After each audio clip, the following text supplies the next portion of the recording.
Kal halal Yahweh, Ba'Shem Yahweh Shai, Ba'Shem Rukwa Godash.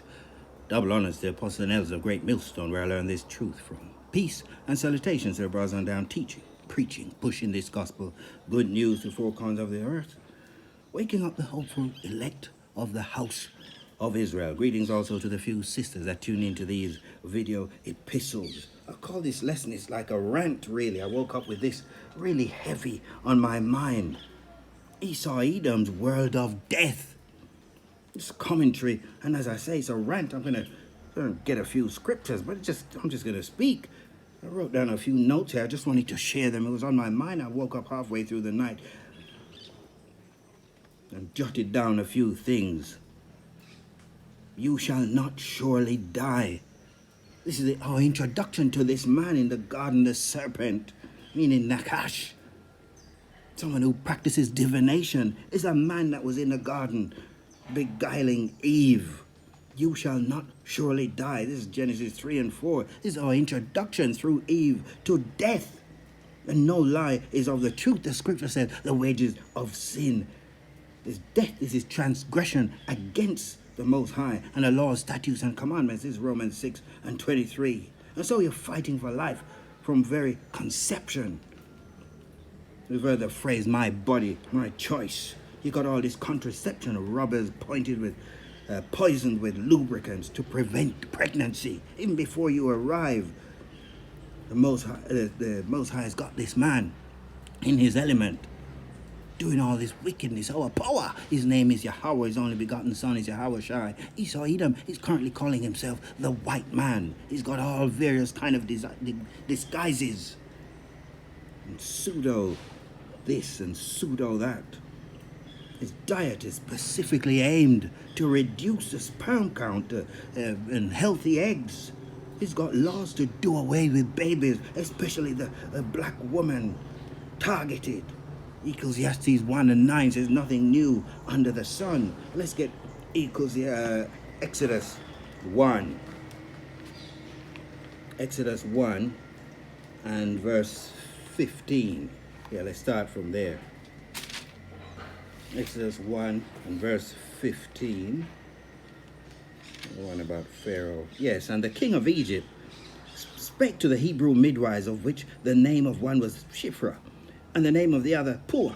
And he said, when ye do the office of a midwife to the Hebrew women, and see them up on the stools, if it be a son, then ye shall kill him.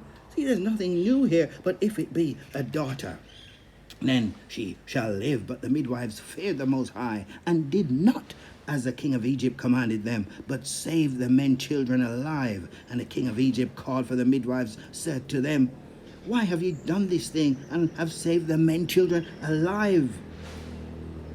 And the midwives said unto Pharaoh, because the Hebrew women are not as the Egyptian women, for they are lively, and are delivered ere, that's to say, like quickly, before the midwives come in unto them. Therefore the Most High dealt well with the midwives, and the people multiplied, and waxed very mighty. Jump to 22. And Pharaoh charged all his people, so he couldn't rely on these midwives, because they was not taking his order. They were listening to the Most High. They feared Yahweh Ba'Shem Yahweh Shai. So he said to all the people, saying, every son that is born ye shall cast into the river, and every daughter ye shall save alive. So he just said, kill everybody then. Kill all of the sons, no matter where they're born, whether Hebrews or otherwise. Just get rid of them all. You see? And so the modern day Pharaoh is at it again. And so you enter into this world of death.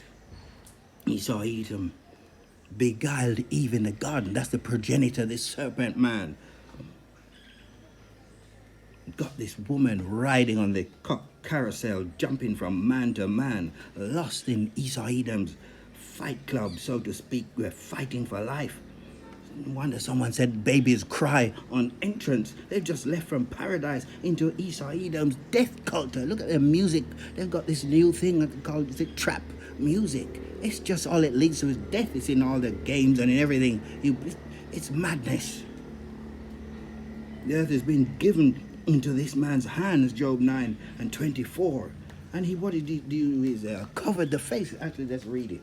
Let's get Job 9:24. We don't usually Job 9:24. The earth is given into the hand of the wicked. He covereth the faces of the judges thereof. If not, where and who is he? He's covered the faces. What do you mean you've covered the faces? Covered the faces of who? The judges. So that means righteous law. He doesn't want anything to do with it. And we see this in Genesis 4, where Cain was getting his punishment. Now thou art cursed. This is Genesis 4:11. Now thou art cursed from the earth, which hath opened their mouth to receive thy brother's blood. This is just after he killed his brother. When thou tillest the ground, it shall not henceforth yield unto you her strength. A fugitive and a vagabond shalt thou be in the earth. And Cain said unto the Most High, my punishment is greater than I can bear. He knew what this meant. Behold, thou hast driven me out this day from the face of the earth, and from thy face. This is crucial to understand that. The face meaning his ways. Shall I be hid? So he doesn't want, he cannot bear to look, he can't be in the presence of anything that is righteous. So he's a fugitive and a vagabond in the earth, and it come to pass that everyone that findeth me, that's to say, if it's ever revealed who I am, a liar and a murderer, they shall slay me. He was aware of the law of retribution. So here he is, Job 9:24. The earth has been given to him in the hand of the wicked. He covered the faces of the judges. Excuse me, I've got to wipe my face, it's so hot here.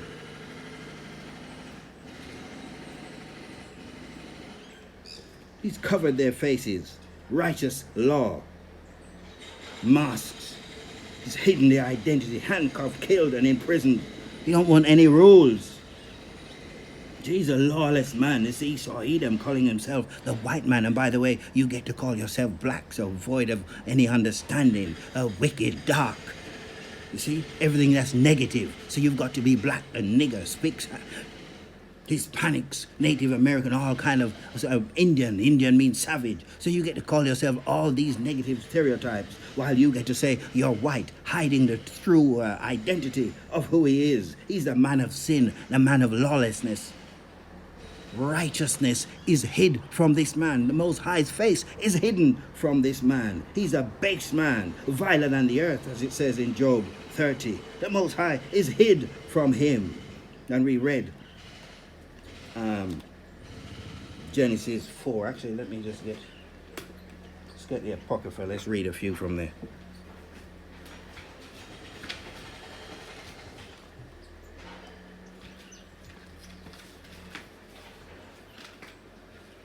Let's get the Apocrypha here. What are we going to get? Let's get Sirach 33. Sirach 33, let's go from 11. Sirach 33 and verse 11. In much knowledge, the Lord hath divided them and made their ways diverse. Some of them hath he blessed and exalted, and some of them hath he sanctified and set near himself. But some of them hath he cursed and brought low and turned out of their places. As the clay is in the potter's hand to fashion it at his pleasure, so man is in the hand of him that made him, to render to them as liketh him best. Good is set against evil, and life against death. So is the godly against the sinner, and the sinner against the godly. So look upon all the works of the Most High, and there are two and two, one against the other. See? That's what is playing itself out in the earth. This base man and all of his wickedness up against the truth. Let's quickly read Genesis 25:23, straight to the point. And the Lord said unto her, Rebekah, 2 nations are in thy womb, and 2 manner of people shall be separated from thy bowels, and the one people shall be stronger than the other, and the elder shall serve the younger. See, who was born first? It's Esau-Edom. So we are in his world of wickedness, a world of hate and death. That's all he pushes, a culture of death.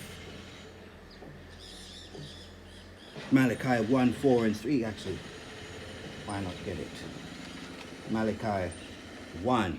Let's just read 3 and 4. And I hated Esau, and laid his mountains and his heritage waste for the dragons of the wilderness. And whereas Edom, that's who he is. Esau-Edom means red. Take another look at this man calling himself the white man. He's got leprosy. The melanin's been removed from his skin. That's Genesis 4 and 15, I think. We are impoverished, but we will return and build the desolate places. Thus said the Lord of hosts, they shall build, but I will throw down, and they shall call them, not one guy, them, the border of wickedness, and the people. This is a nation against whom the Lord, Yahweh, Ba'ashem, Yahweh Shai, hath indignation, which is righteous anger forever. There's no escape. This man's face, this man, his ways, the Most High's ways, are hidden from this man. Let's get Habakkuk. Let's read a few of these. Habakkuk, let's just go straight to it. Verse 4, 2 verse 4, behold, his soul which is lifted up is not upright in him. He's full of pride. He's untouchable. He's been in rulership so long, he thinks the Most High is with him and all his crazy schemes. But the just shall live by his faith. Yea, also because he transgresseth by wine. It's all of his philosophies, all his democracy, demon rule, madness that he's pushing. It's lies. He is a proud man, neither keepeth at home, who enlargeth his desire as hell, and is as death. See, that's the culture he pushes. Everything is GMO food. You've got to eat bugs, the deforestation, trap music, all these movies. It's all crazy, mad stuff. And cannot be satisfied, but gathereth unto him all nations, and heapeth unto him all people. He's never satisfied. He's running all around the world, grabbing up everybody's stuff and saying, this is mine. Oh, there's a dictator over here. He's not treating his people well. I've got to go over there and rescue the people. And really, he controls up all the narrative. Goes over there, takes all of their minerals, beats, kills, rapes, plunders, and then says, I'm inputting somebody else new who's going to do better than the previous guy, when really it's all lies to collect all of their stuff. Shall not all these take up a parable against him, and taunting proverb against him, and say, woe, that's destruction unto him that increaseth that which is not his. How long? Unto him that ladeth himself with thick clay, abatyat in the Hebrew, meaning debts. He's got the whole world in debt. That's what the IMF is for, to put you in debt to follow all of his crazy schemes. IMF, the World Bank, the International Development Bank, there's all these names.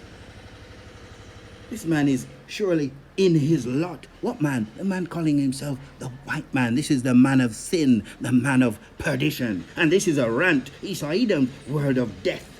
Just a bit of commentary here. 2 Esdras 4:37, by measure.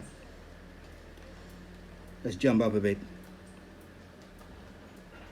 Did not this, let's go from 35. Did not the souls of all also of the righteous ask question of these things in their chambers, saying, how long shall I hope on this fashion?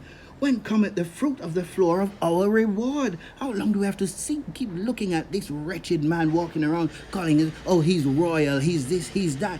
It's really getting to all of us now. We can't wait for this madness to be over and done with. How long shall I hope on this fashion? When cometh the fruit of the floor of our reward? When is it coming to an end? And unto these things Uriel the archangel gave them answer and said, even when the number of seeds be filled in you. If you understand reincarnation, you got to come back a certain amount of times, so until your seed is filled in you. For he hath weighed the world in the balance. Speaking of Yahweh, Ba'ashem Yahweh Shai. Verse 37, by measure hath he measured the times, and by number hath he numbered the times, and he doth not move nor stir them until the said measure be fulfilled. He's not going to move. The prophecies have got to be fulfilled one by one by one before the Most High makes that next move.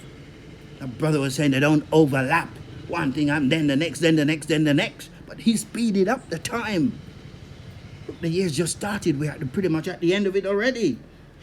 This man is surely in his lot. We can't wait for him to push that CBDC, which is going to lead to the implantable device, and going to make it mandatory. And then we're pretty much all over bother shouting. You've barely got time to repent. The windows of mercy are closing real fast. Can't even get the words out. Yahushua is coming to rebalance the earth. So I end my rant there. Esau-Edom's world of death. Shalom till the next lesson. We don't fear no God. No, sir.